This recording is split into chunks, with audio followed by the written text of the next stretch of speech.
Hosanna, meaning saved right now. How many of you that are looking on with us, you're saved? You're saved right now. You're living a life that's going to go on for eternity. Hallelujah. Look up to heaven. See what God has done in your life. And it seems earth passes away. So, this morning we're starting, we're going to have another testimony of what God is doing in someone's life and how they got into this situation. And that is going to be Lisa Clancy. And Lisa is a tremendous help to us here in the church.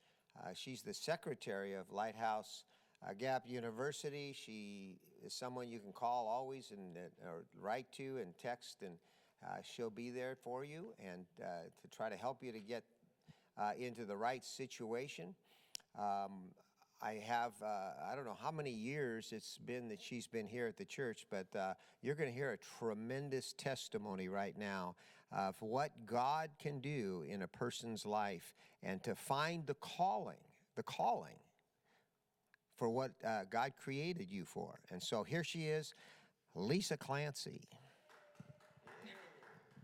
Thank you for that introduction, Pastor Rob. Far, far more than I really am. I want to just put a PS in there. I imposed myself as the secretary because I nagged him so much about when we would have women's discipleship that he finally said, okay, I'll call on you. And therefore, I became secretary. And I'm very, very proud of that position. But that's beside the point. My testimony and my calling and how I got here are very different from the two previous testimonies because I did not grow up in a Christian home. I'll tell you this, though. From early on, I was always intrigued with two questions. And so I constantly asked people these two questions. One was, how did you meet your spouse? I thought that was fascinating because it was always an interesting, happenstance, it seemed to me. And second was, how did you end up doing what you were doing? Because I realized that they would say, well, what did you major in college? And what they majored in college had absolutely nothing to do with what they ended up doing. So these two things were always very fascinating to me, and I asked those questions a lot of people. They were good conversation starters anyway, but and in my mind, not being a Christian, I was like, it's like a leaf blowing in the wind. You just end up where you end up. You end up with who you end up with. I mean, that's just how life goes. And so these were two very important points in my life. But I was born and raised in Chicago. I was born with a family. My dad was Greek Orthodox, 100% Greek, and my mom came from a very broken family. I had 5 siblings, and I was the middle child. And we grew up in what I thought was a pretty traditional family. That my dad did not want to raise us in the Greek Orthodox Church. He was sort of a rebel Greek. He was the youngest in his family, and he sort of rebelled, not marrying a Greek, marrying a broken woman who was Anglo-Saxon, and he did not want us to be Greek Orthodox. So, and my mom was nothing. So they investigated churches and came to this Christian Science church. And my dad, who is a writer, loved the philosophy of the Christian Scientists. He thought it was very poetic. There was really no evil. We were all created in the image and likeness of God. Evil was just a manifestation of our minds, etc. And I'm not knocking any religion. It is what it is. And but this is how we were raised. They would drop us off at church, and I embraced it. My siblings did not, but I embraced it. I liked the feeling of community, And so I went to this summer camp every single year that I can remember until I became a counselor in training and then a counselor. And then I really couldn't go back anymore because I was, in my high school years. But I did learn there about the Christian Science College Principia. And in my mind, I thought, that is where I'm going to go. I'm going to go there. It was a comfort for me, being there with the Christian Scientists.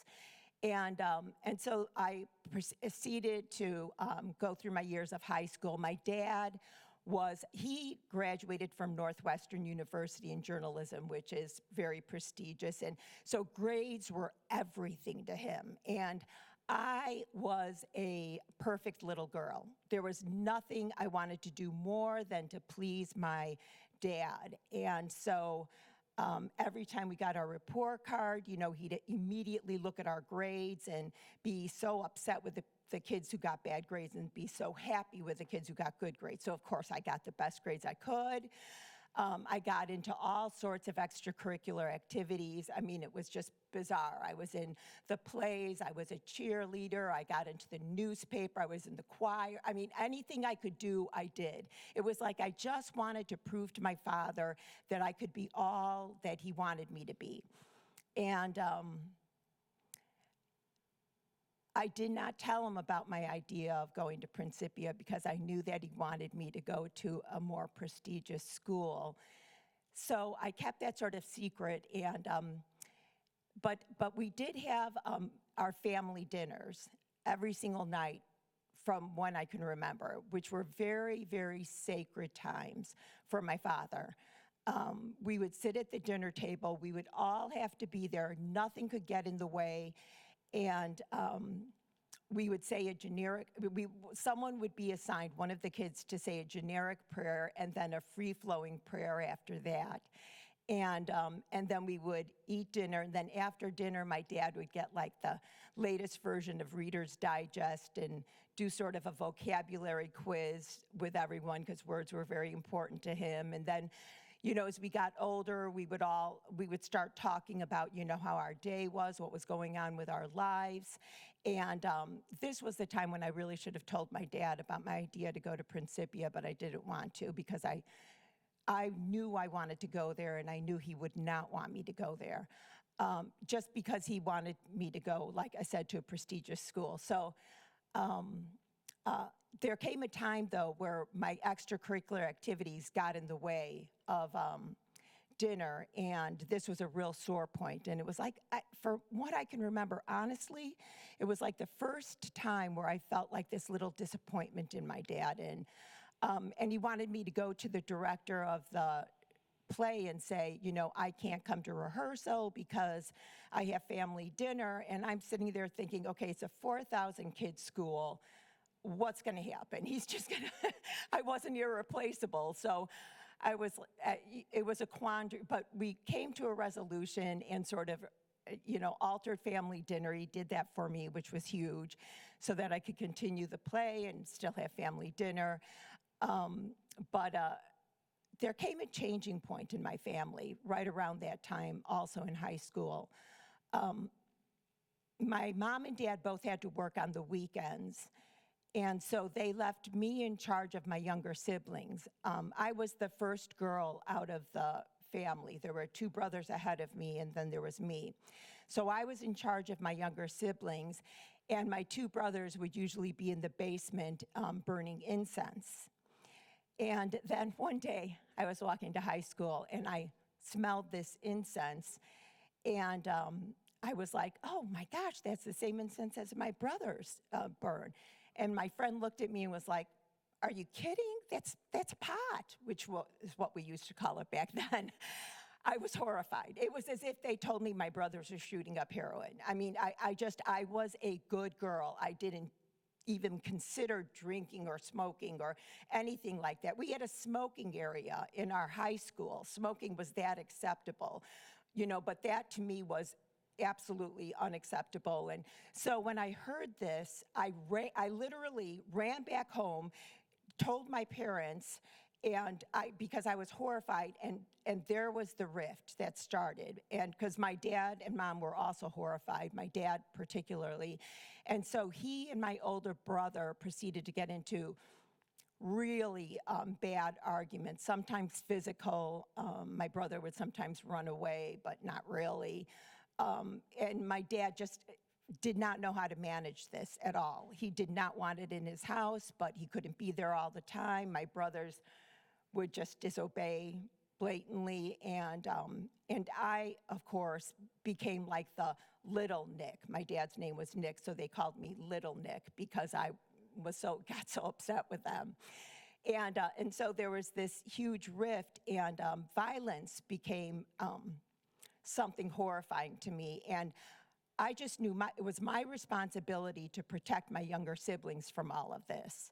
So I continued high school the rest of the way like this, and at the end, like the cherry on the cake for my parents was I was voted prom queen, and this is at the end of high school. So they were both called to go to, the prom secretly so that they could see the announcement, and I had no idea. And to me, this was a little horrifying because that was not what I was striving for. And that attention was a little too much for me, and having everyone, I was not a girly girl. I wasn't a tomboy, but I wasn't a girly girl, and I don't know, it just didn't sit right with me. And also, my mom and dad were there, and my mom's reaction to it was so eerily weird. It was like it was everything to her. She didn't really care about the rest of what I did. That was my dad. But my mom, for some reason, this was so important to her. She was sobbing, and I was just sitting there. I was like, what? And she's sobbing like, oh my. And my dad, though, was irritated, and all very confusing to me as a kid, I was a deer in headlights. My mom was sobbing emotionally. My dad was irritated. And this was sort of like the end of high school. I graduated at the top of my class, I could have gone to more schools, but this is where I had to tell my dad that I was going to Principia. Probably why he was irritated, because I think that's about the time when I told him. And, he loved the Christian Science religion still. He from afar, he never attended, but he still thought it was beautiful. So he just wanted me to go to somewhere that was going to be, it was going to do me, he felt like it was going to give me more opportunities in life. And Principia he didn't see as a place that would do that because it was small. It was the size, Principia as a whole was the size of my class in high school. It was 1,000 people. My one class in high school was 1,000 people. So I went to Principia, and this was very good for me, I thought, because it took care of all the things that I hated. You had to sign an agreement saying that you wouldn't drink, you wouldn't smoke, you wouldn't be with men, and everything that I was against anyway. So if you had a guy in your room, you had to have a brick in the door. The door could never be closed, and they had set hours for when they could be there. And of course, there were no mixed dorms. That would have been absurd. So it sort of took care of all of what I thought was morality and my good girl stuff, so that I didn't have to take care of it. But I continued to get the good grades and get into the extracurricular activities like I did in high school, but it was very different. It was just empty. It didn't feel the same. And I started getting these irrational fears about my younger brother and sister, my younger siblings. I wasn't there to protect them anymore. Who was going to protect them now? And I started having really bizarre nightmares, very violent nightmares. And I didn't have anyone to talk to about it, because at Principia, they don't believe in evil, they don't believe in the devil. that doesn't exist. And so here I am having these irrational fears and these like very devilish like nightmares, and I didn't feel comfortable talking to anyone about it because I knew they would just say, no, it's not real. And it felt very real to me. So I became obsessed with the idea of being clean.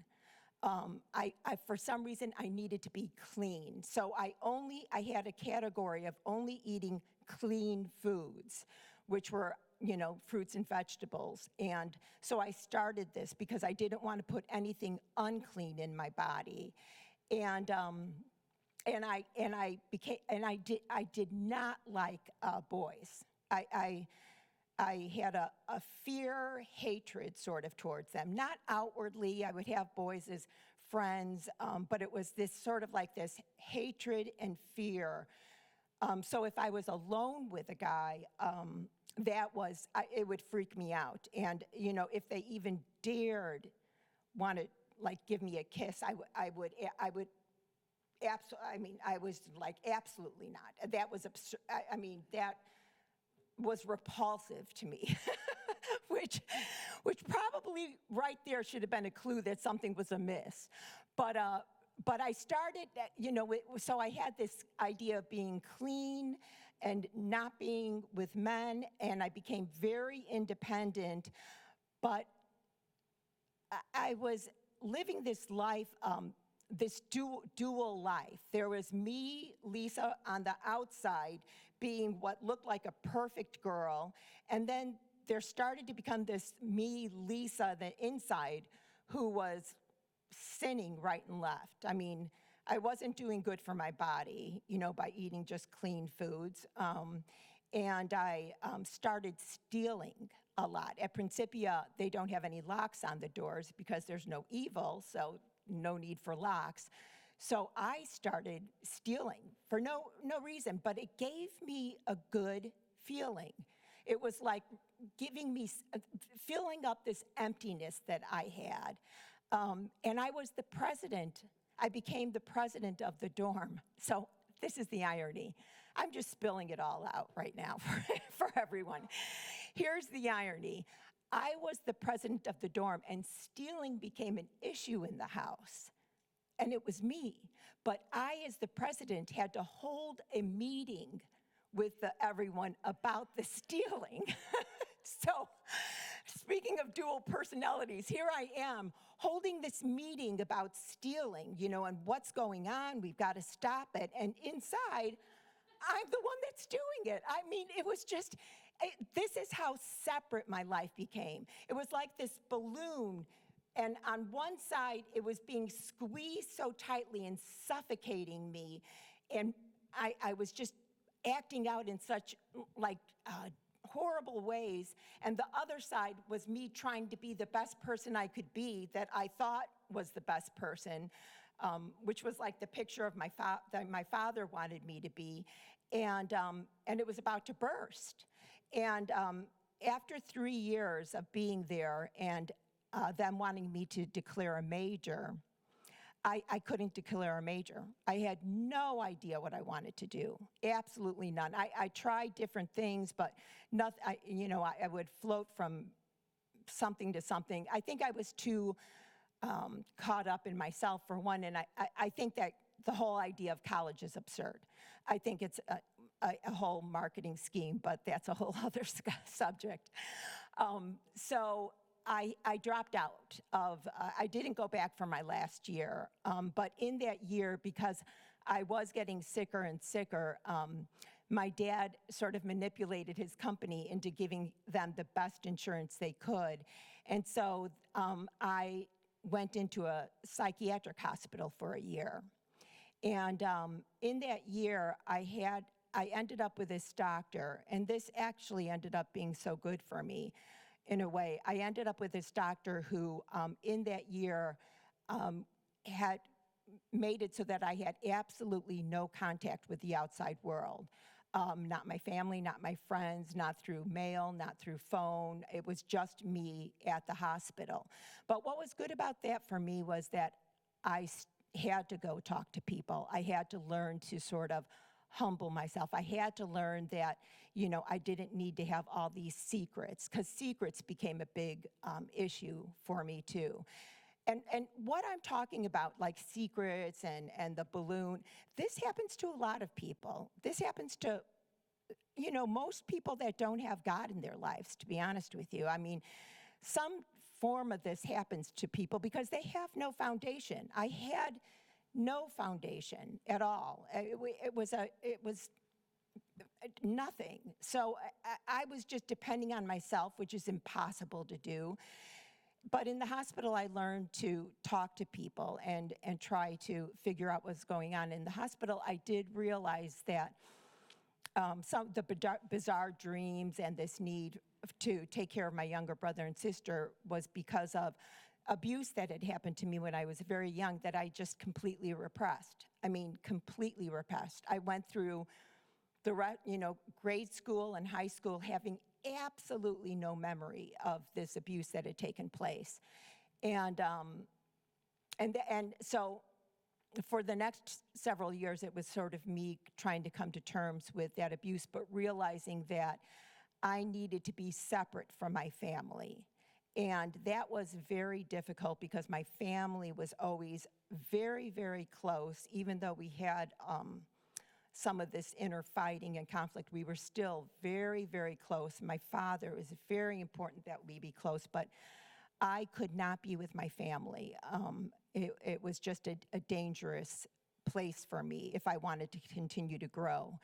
So I lived on my own in the city, and I went to, I needed to get a job, and I needed to finish my last year of high school, and I realized during that time that I did want to go into psychology, probably because it was the thing that helped me. But I also have always had this mind that was curious about people, wanted to know about people, and I think I was a kind person. I wanted to help people.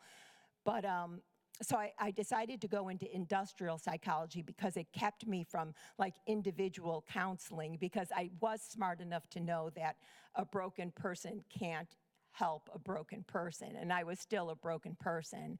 And industrial psychology sort of kept me on the outskirts of it. So I started working at Loyola University in Chicago so I could finish my last year of high school, because I couldn't. High school. I'm sorry, college. Sorry. My last year of college. Sorry, and in that, and I just wanted to get through as quickly as possible, and I couldn't get money from my family anymore. So, but I decided that I wanted to get my master's in psychology so I could do something with it, and so I decided to go to New York University and live out in New York, and. So I got out there, and again, it was like the same old story, different place, but same old story. Again, like a typical person who has no foundation of God. I just thought going to a different place might bring different results, but it didn't really. I had this tremendous, on my own, I don't know, I think it's the Greek in me. I had this incredible determination and this incredible perseverance. Like, I felt like I could pound a square peg in a round hole. I mean, I would just push and push and push until I got it done. But what did that get me, really?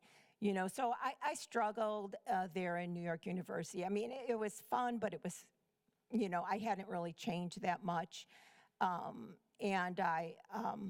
But when I was out there, and this is one of the things I look back on, and I know that God was looking out for me, even though I was rejecting him at that point, because after Principia, I was like, there is no God. There were times at Principia where I would go off on my own and try to connect with God. And I just tried, but there was this huge block, and I was just like, what's wrong with me? Am I born of the devil? I mean, I know that sounds weird, but that's sort of my thinking. So then I just rejected God. It was just like a worthless idea to me. But when I was out in New York University, this is where I met my husband. And my husband has been one of the biggest blessings in my life, par none. And that's how I know that God was really looking out for me, because my husband, who was living out on the East Coast, happened to be a guy that went to my same high school, was in the class, my brother's class, actually had been to my house, dated one of my good friends, but, so I knew him, but, again, I didn't associate with guys in that way, so, but I did know him. And here we are on the East Coast, and we happened to, get together through another person who went to our high school. And for some reason, we both knew instantly that we were going to get married. So bizarrely, and I won't go into it in detail, a week later, we got engaged, and 3 months later, we got married. Woo! 30 years we've been married now, though. And he did ask my dad's hand in marriage. And my dad, who, again, he's a wise, philosophical man, he's like, don't you think you should wait a little bit? Now, here, at this point, I'm 28, my husband's 30, so we've been through life a little bit, but Chris, my husband, said, in all due respect, Mr. Giannopoulos, I really think that we know what we're doing. And my dad really liked Chris. Chris was sort of the son that he never had, that he wished he'd had. And so that was sort of sweet. And so he, said, okay, yeah, you can get married in 3 months.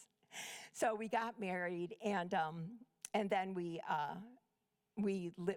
moved back to Chicago soon after that, and ended up, having 4 boys, very close, within 6 months, 6 years, 6 years, woo! 6 years of each other, and they were all actually born in the same month, though, and we were going okay, I mean, my husband's a very, very good person, truly just a moral, upstanding person. So he sort of kept me on this straight and narrow, sort of helped me be a better person. He just helped me be a better person. But we struggled, because of course he had his, we all have our generational curses. I mean, no one escapes that, and we all have to deal with them at one time or another, or just continue to pass the generational curse down. And so we were doing okay, but after the 4th son, he wanted to baptize the children. He was raised Catholic, and he rejected Catholicism in 8th grade, but he couldn't think of any other place to go to baptize them. And to me, that was sort of ludicrous. It's like, why are we going to just baptize them in the Catholic religion but not be a part of the religion? And I was still a very headstrong, determined woman, and a feminist, huge feminist, of course. I'm scared, hate men, and I'm independent, so equals feminism, at least for me it did. So I was like, no, if we're going to raise them, if we're going to baptize them Catholic, then we're going to become a part of the Catholic religion. Because I liked the idea of religion. I liked the idea of community. That felt good to me. So we started going to the Catholic Church and getting involved in groups. But again, a relationship with God, it didn't even occur to me. It didn't even occur to me at that point. It was just like, you go through the rituals. They were beautiful to me, a little bit Greek Orthodoxy, and it was fun, and we met some good people, and it gave us a sense of community. But there was no even sense of a need for spirituality. It was all very, very materialistic and human, and it became very plasticky, if you know what I mean. Just, it was all sort of getting sort of superficial and competitive, the typical suburban competitive, who has the best car, best house, blah, blah, blah. And this was not the way I was raised to live, and it didn't feel right to me. and I felt all of a sudden like our kids were getting pigeonholed into being like what they were supposed to be, not what they wanted to be. And I think they were feeling sort of lost. And so anyway, we had bought a 100-year-old home and decided to do some construction on it. And I, again, thinking that I knew I was very independent and determined and persevering, so I decided to contract the house myself with no experience in that field at all. And my husband was working, and so in the middle of contracting it myself and just getting ripped off left and right, my husband lost his job. So we were in really bad straits, feeling really bitter about life. We had stopped going to the church a while ago, and we just became very bitter, and we knew we had to do something about it. But we couldn't really move because my mom lived a block away from us, and my kids went to her house all the time, and she was very dependent on them, and they were very dependent on her. And I had no relationship with my mom. She actually repulsed me. And so my kids were I felt like the one thing I could give of her, so I didn't feel guilty that I couldn't give her anything else. So they went to her house a lot. And at one point, my husband got a very eerie feeling about this. And he's like, I don't think the kids should go to Grammy's house as much. And I was like, what are you talking about? Because like I said, this for me was the one thing I could give her. And he's like, I don't feel good about it. I just feel like something's off. And of course, I bulldozed over him, unfortunately, but I did. And I was like, they absolutely have to go. And so he succumbed to that, and they continue to go. But then my mom passed away very unexpectedly and very suddenly. And so now we were sort of free, though. We were free to do what we wanted to do, and we knew that we wanted to leave this suburb of Chicago. For one, the house situation was bad, and my husband had gotten another job, but this job was able to offer him another job in California. That was good. And my sister lived out in California.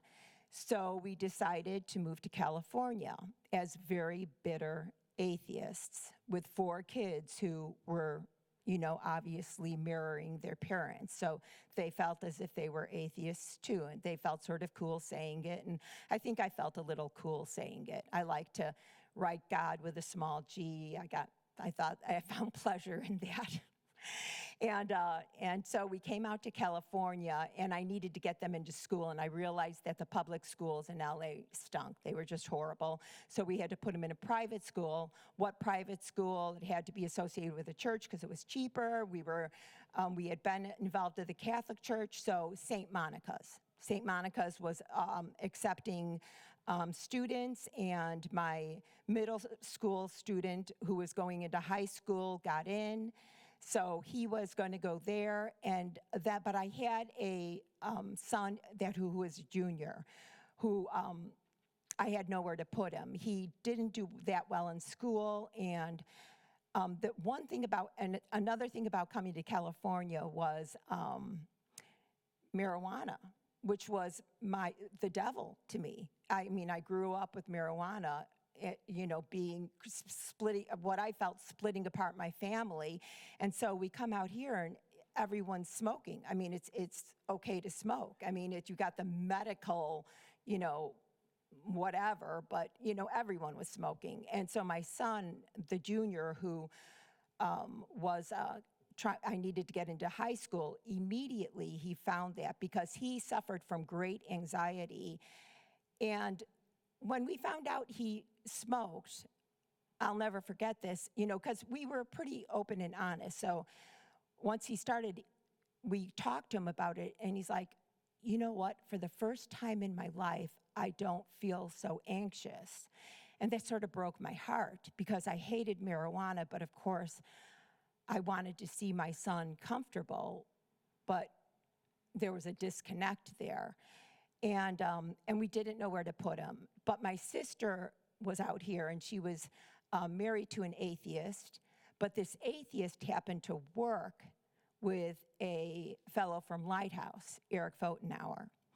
And he knew about Lighthouse because he went to all the golf tournaments, and he was so impressed with Lighthouse, even though he was an atheist, because at Lighthouse, the golf tournaments, a student would always get up there and give a testimony about being broken and becoming a better person. And so he said to me, go check out Lighthouse. I think it would be perfect for Nick. He's having trouble. They can change him. It would be a perfect fit. And so I looked at Lighthouse, and my son was really into sports, and it didn't have any of the sports that he did. So I was like, no. And then we were going to come down to Santa Monica to check out St. Monica's. And my brother-in-law again was like, since you're going to be down in Santa Monica anyway, check out Lighthouse. So we checked out Lighthouse, and we immediately met Mike Ashcraft and Pat Neos. And I'll never forget, Mike Ashcraft, we were talking, and all of a sudden he's like, praise the Lord.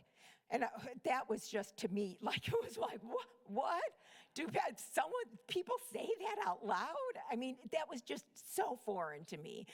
And, so my family, we were sort of laughing about it, like, woo, but it actually, I don't know. And then we came to the elementary school, and because I had a younger son that wasn't going into high school, and he'd gotten into St. Monica's, but we thought, well, you know what, let's just try the elementary school, and we met with Peter Caesar. Well, then that was a done deal. Then, my younger son, who had a choice to go to St. Monica's Elementary or Lighthouse, he was like, I want to go to Lighthouse. I definitely want to go to Lighthouse. So I had the one child at St. Monica's High School, and then the two children at Lighthouse. But immediately, my older son, who went to Lighthouse and didn't realize what Lighthouse was all about, and just had started smoking marijuana, he got caught.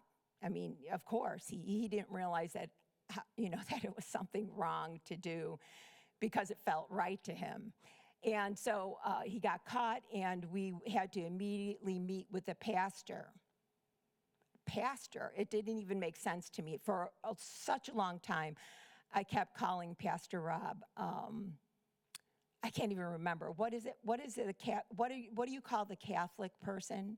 The priest. Yeah, I kept calling him. But what do you call? I don't know. I just thought of him as a priest. And what is it? No. Whatever. It doesn't. It's Father. That's it. So I kept calling him Father Rob for a while, because that was the only thing I knew. It was so hard for me. Pastor, I'd never heard it before. I just really never heard these things before. I'd never even come close to a Christian church. Christian Science church and a Catholic church. That was it. That was my only exposure to religion. And so we had to meet with Father Rob. And so it was the night of our anniversary. We just started the school, and we met with him. And it was an excruciatingly painful meeting for me, because my husband was just sort of sitting there, not really knowing what to do. And I was just in horrible pain because of this disconnect I had with my son. He felt relief in smoking marijuana, but it was not acceptable. It was not acceptable to me. I didn't want it, but I didn't know what to do. My husband didn't know what to do. So I remember saying to Pastor Rob, this is what's going on, Pastor Rob. I am banging my head against a brick wall. My head is bleeding profusely, but I'm going to continue banging my head because that's the only thing I know what to do. What would you have me do? Very much. I was so passionate. And he said very calmly, Lisa, the only thing I could tell you is immerse yourself in the church. Okay, that's what I was going to do. I mean, I didn't know what I was getting into. I didn't know that I was going to become a Christian. I didn't even know what a Christian meant. But I was going to immerse myself in the church because, like I said, I'm very determined and I persevere. And I didn't know what else to do, so that's what I was going to do. And my husband wasn't really on board. Because that night, it was a Wednesday, we went to service, and it was really freaky for us because of, the praying, everyone praying independently, and speaking in tongues, and, just dancing around. My husband, it really freaked him out, but I just blocked that out. I knew I was going to just become a part of the church because that's what Pastor Rob said, it might help my son. And so I did, and right at that point, and this is such another huge God point, is Pastor Rob started women's discipleship. Now, obviously, it wasn't because of me. He didn't even know me, really. But he started this women's discipleship that he'd never done before. And he even said, I know this is weird because I'm doing women's discipleship and I'm a man, but, we're going to just give it a try. And we did that for, I don't know, like 6 years. And that changed my life because that's what I needed. I needed to learn how to be a Christian woman, basically, because I was not. And that's what, I came to services and I went to Redeemers, and all of these things were great, but women's discipleship changed my life because it changed me. That's where I really started understanding what it meant to be a Christian woman, what it meant not to dominate my husband and emasculate him. It just so many things I couldn't even tell you in this short time. But and right at the start of this, my husband, who was rejecting Lighthouse, and here I am immersing myself in it for the first time in our marriage, he had a talk with me and he said, here's a rift here going on, because he was smoking marijuana at the time too. And he said, I'm going this way and you're going this way, and I don't see how the two can come together, because they can't. They wouldn't be able to come together. So I went to Pastor Rob, of course, and I told him what was going on, because I always went to him at that point because he was doing women's discipleship. And he said, Lisa, you have to calm down. You can't go around flaunting, what you're doing. You ask permission. You ask him if he wants to come, but then you ask permission, and you need to calm down. And actually, one of the first things I can remember Pastor Rob ever saying to me before he even met me was gentle and quiet. Those are 2 words he always threw at me, gentle and quiet, which to me were absurd because I was opposite of those two things. And gentle and quiet, that didn't even make sense to me. What is he trying to do? Change me? Change my personality? I am who I am, sort of thing. But, when you have your marriage in the, you're threatened with that your marriage can break up, of course, I started listening. And so he did that. He said that to me, and I did that because at that point I became pretty obedient because, again, you're in desperate straits. You're going to do what you need to do. And it took me a while to get used to everything, but soon after that, and with the kids in school, we needed to pay for it. And so I said I would volunteer my time full-time because I wasn't doing anything else and work at the school. So I started working at the elementary school with Patty Cornett, which was a magnificent year because she was another person that I could go to. And the whole marijuana thing got out of hand. I felt still, even though I was immersed in the church, nothing really changed at home. My husband rejected Lighthouse. Everyone at that point, except for my 2 younger sons, were smoking. And I felt like I was really living my hell on earth because there was nothing I hated more than marijuana. So this is my hell on earth. And Patty would tell me, you just got to give it to God, leave it on the altar. So I remember working upstairs for that year, and every time I could, I just make excuses sometimes to run an errand. I'd come to the altar, literally come to the altar and say, God, I am giving this to you. I'm giving this to you. I'm a new Christian, so I'm giving this to you, God, and then go back upstairs. And I must have gone to the altar, I can't even tell you how many times. It just, to me, that was going back constantly to the altar, just, I'm giving this to you, I'm giving this to you. And it started moving in me, but then I ended up getting breast cancer. And again, this is something I couldn't even admit to anyone. I didn't tell anyone in the church. I barely even told my family. And when I did tell my family, I said, and there are some cancer cells around my breasts. That's how I put it. I never, ever said breast cancer because that couldn't comprehend that. But I was very, very fortunate in that they caught it very early, and I had a double mastectomy, but I had a recovery period. And in that recovery period, I'll never forget, God spoke to me twice. And these are like the two clear-cut times God spoke to me. The first time he said, Lisa, you are clean. I had no idea what that meant, because to me, I felt like I had breast cancer, but they had gotten it all out. So I'm like, well, okay, maybe it's that. And then he also spoke to me about, I need to be at the high school. I should be at the high school with the high school girls. I was still a new Christian, but Lighthouse is so beautiful in the way that I could go to Pastor Rob, or the principal at the time was Jack Mefford, and go to them and say, can I come to the high school and work? Can I do something here? And they found a way for me to be at the high school. So I started working at the high school, and I realized I did have this connection with high school girls. And one of the high school girls asked me to disciple her. And I didn't even know what that meant, barely. At the time, even though I was being discipled, I didn't understand the concept of me discipling, and I was this new Christian. And I remember going to Jack and saying, am I allowed to disciple? I mean, is that something I can do? I'm so new. And he said, sure. And so I started discipling her. And it's one of those things, like in the Bible, it says, you bless, you get blessed 10 times over. I got blessed 10 times over in discipling her. And that's just started growing this spirit in me that was so, God became so much more real. Jesus became so much more real, because it was hard for me to say the word Jesus even for a long time. And so I started working at the high school because this is what God called me to do. But I didn't realize at the time it was a calling.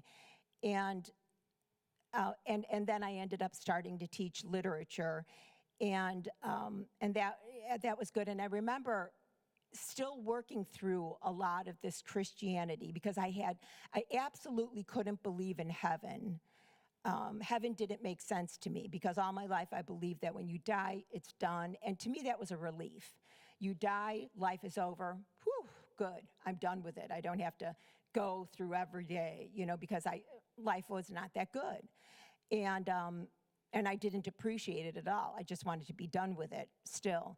So I did not believe in a heaven, and believing in a devil took some time too, believe it or not.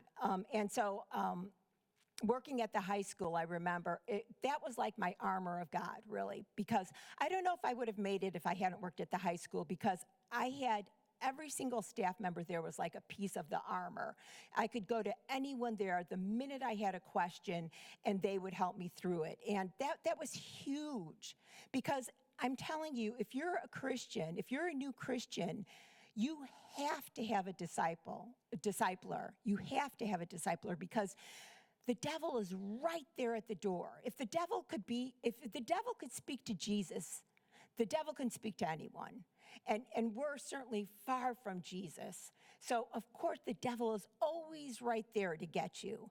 And if I didn't have one of the staff members to go to say, hey, listen, this is going on, what should I do, or how should I, that, I don't think I could have made it. I don't know. It was such a helpful thing for me. And then I still had women's discipleship that was still really shaping me into becoming a Christian woman, and accepting a lot of the ideas that I was totally against. And so I started working at the high school, and then I got sick again, which is bizarre because prior to this, I had never had any surgeries, or et cetera. So here I had this one major surgery, and now I was going to have another major surgery. But at that point, I realized that when something happens to you, God is trying to teach you something. This is what I believe. Jesus is trying to show you something in what's happening to you. So I looked at this time, I could look at it and say, what is Jesus trying to teach me in this? What is he trying to show me? Because there had to be something there. It was so weird that I first had the breast cancer, now I had this, where I had to be in the hospital and have surgeries. And so it was too similar. It was like the first time with the breast cancer, I didn't learn it, so he was going to do something else to try to show me, to try to teach me something. And I remember one moment in the hospital the second time, I was in such horrible pain, and all of a sudden I realized, Lisa, you have to stop saying that you wish you were dead. Because every day, several times a day, maybe less, I would say to myself, God, I just wish I was dead. I wish I was dead. To me, that was just a throwaway. That was no big deal. But I made a promise there to God that I would never say those words again. And I kept that promise. And again, this was huge. My life changed so much because I realized that I wasn't appreciating what God had given us. You know, he gave us this life on earth, and yes, we're sinners, but he gave us this life on earth to live the best we can, to try the best we can to follow him, and I wasn't appreciating it. And so it made me appreciate life, and I kept that promise to him, and since then, my life has become so much happier, so much more joyful. And so to wind this all up, because I think I've been talking for quite a while, what I realize, this is my biggest realization, because I was really excited to give this testimony, and there's obviously a lot more, but what I realized is my calling comes from my testimony. The more I talk about my testimony, wherever it's at, the more I understand my calling. And I think that probably is like that for everyone. The more, I think nothing is stronger than telling your testimony, no matter where you are in it. There's no right time to tell a testimony, because I used to think, oh, I have to wait until I'm healed. You're always going to have troubles. You're always going to have problems, you know, and that's okay. Now I think that's okay, because in the troubles, God's just trying to tell me something. God's just trying to teach me something. So it's not so bad. I'm going to learn something from this. And but through telling my testimony, the more I tell it, the more I understand my calling. And being at the high school now and working with the girls and having a women's discipleship class that I do with another high school teacher there who is a phenomenal Christian, Kathy Payton, because I know to work with someone that I can learn from. So she's a discipler of mine as I do this women's discipleship class. Because I know if I'm going to disciple, I need a discipler. And then, so we're doing this women's discipleship class, and as I'm doing this, all of this, I'm realizing how much telling my testimony makes me understand the calling. And everything that I've been through in life, you know, all the things that I've told you, anything of that I have used in speaking into the girls' lives, because they come to me, and some of them are drawn to me, and it's because they have gone through similar things that I've gone through. They've gone through some abuse, and I am there, having gone through it, able to speak into their lives and make them understand that there's nothing that's stronger than God. There's nothing that's greater than God. The abuse, it's a generational curse. You can break it, and God is great. God is good. Life is good, and et cetera. Obviously, there's more than that. But you know, it's like all these what I thought were coincidences obviously aren't coincidences. The way I met my husband, the way I came to Lighthouse, the way I started working at the high school. I mean, they've all led me here, but it's all my testimony. So what I can say, the biggest thing I could say is, tell your testimony. Talk about your testimony. Have people discipling you all the time. Don't try to do it on your own. You can't. The Bible says that over and over again. We need each other. That's part of the reason why we're here. And women's discipleship, which sort of evolved into Lighthouse University, I continue to go to because there has been nothing more powerful in my life than those teachings. Every single teaching, I think I come out of there with a profound thought. And that is what shaped me. So I end this saying, the best way to become a Christian, the best way to know your calling is tell your testimony, get a discipler. I would say come to 6 a.m. prayer and go to Lighthouse University. That's what I do. And know that God is so, so, so good. And even if I didn't believe in him, he was still there. Now that I believe in him, I know he's with me all the time, and I know that I can stand on his promises. Life isn't perfect, but life is so good, so good. And that's that. Thank you very much. And have a great day. Oh, Pastor Rob's going to come up. Thank you for letting me talk so long. Thank you for letting me tell my whole testimony. Whew. That was a big one. That was good. Father Rob. Praise the Lord. Listen, you need to tell your friends to watch that. I mean, this is the time where we have together because there's nothing else to do. Can you say amen? And so that was a wonderful, wonderful testimony. And yesterday I watched a movie called Parent Trap. I don't think I've seen it before. Or maybe the old one. And I cried 3 times. And so I'm thinking about how that the Parent Trap is a great movie because it really honors marriage, and it really honors people staying together even though there's tough times. And I've known now Lisa for many years, and Chris and their family, and it's such a blessing to see what God can do, and it's not one person, it's the whole church.